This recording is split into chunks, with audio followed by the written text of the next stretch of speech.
উদ্বোধনে একবার নিচে খুব হট্টগোল হচ্ছে, তাতে গোলাপ মা শ্রীমাকে অনুযোগ করলেন, তোমার ছেলেদের ওপর কোনো শাসন নেই।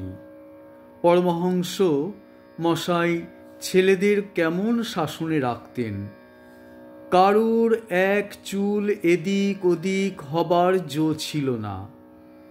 মা বললেন, কি জানি মা, আমি কারুর কিছু খারাপই দেখতে পাইনে, তা শাসন করব কি? আমি যে মা, আমি শাসন করব কি করে? আমি ঝেড়ে ঝুড়ে পরিষ্কার ঝরিষ্কার করে দিই। এরা ঠাকুরের ছেলে, শাসন করব বললেই হলো? তিনি কেমন সব ঠিক করে নেন, তাঁর আপন ভোলা ভালোবাসায় সব সোজা হয়ে যায়। আমাদের প্রেমের ঠাকুর, তাতে কোনো কঠোর রূঢ় ভাব নেই।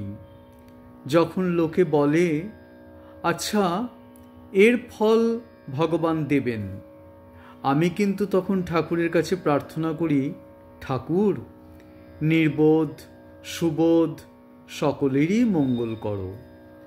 আমি ছেলেদের বলি, কাউকেও হিংসা করো না, ভগবানকে বিচার করতে বলো না, বরং যাতে অত্যাচারীর ভালো হয় তার সম্বন্ধে প্রার্থনা করো।